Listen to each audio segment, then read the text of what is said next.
Pemirsa, upaya mencegah mahasiswa terjerumus ke hal-hal negatif seperti perundungan terus digencarkan di lingkungan universitas. Para akademisi berperan aktif melalui berbagai pendekatan untuk membangun lingkungan kampus yang sehat dan aman. Salah satunya adalah kembali menanamkan pendidikan moral dan karakter melalui mata kuliah Pancasila, Kewarganegaraan, dan Agama di kalangan mahasiswa.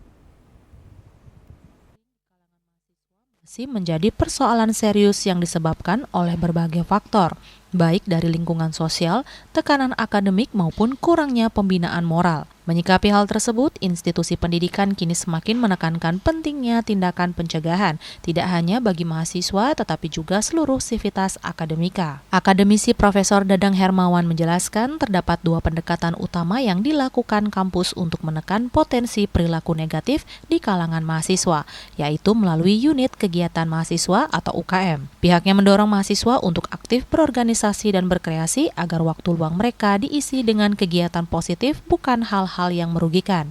Pendekatan kedua dilakukan yaitu melalui pendidikan karakter dan motivasi, dengan menyisipkan pembinaan ini dalam mata kuliah wajib seperti Pancasila, Kewarganegaraan, dan Agama.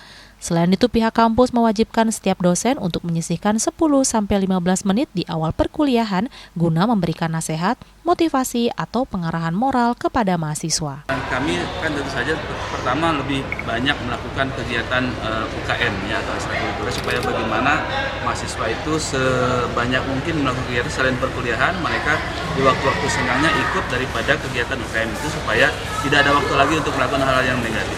Yang kedua, di kami juga ada perkuliahan yang sifatnya motivasi, memberitahu, menginformasikan bahwa hal-hal seperti itu jangan dilakukan ya, lewat misalnya pendidikan yang wajib Pancasila, Kewarganegaraan, Agama.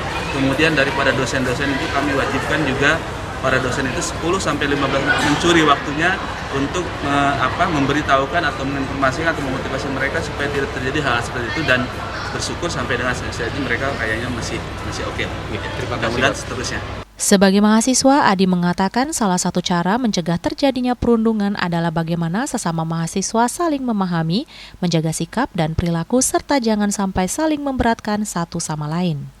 Menurut pendapat saya sendiri tentang kasus bullying yang sedang beredar saat ini, mungkin untuk cara mencegahnya dari saya sebagai mahasiswa itu mulai dari bagaimana cara kita melakukan teman dengan sebaik-baiknya, menjaga sikap, perilaku, dan relasi, dan untuk jangan terlalu oversharing juga, karena bagaimanapun kita juga harus menjaga satu sama lain sebagai teman. Jangan sampai ada satu dari kita emang memberatkan satu sama lain, itu tidak boleh sama sekali, karena yang dimana teman itu tugasnya saling merangkul dan saling menjaga. Upaya pencegahan yang dilakukan melalui penanaman pendidikan karakter serta membangun sinergi yang kuat antara dosen dan mahasiswa menunjukkan hasil yang positif. Hal tersebut selain mampu meningkatkan produktivitas mahasiswa, tetapi juga berhasil menumbuhkan perilaku baik sehingga mahasiswa terhindar dari hal-hal negatif yang terjadi di lingkungan kampus. Bunga Widrayani, Bali TV.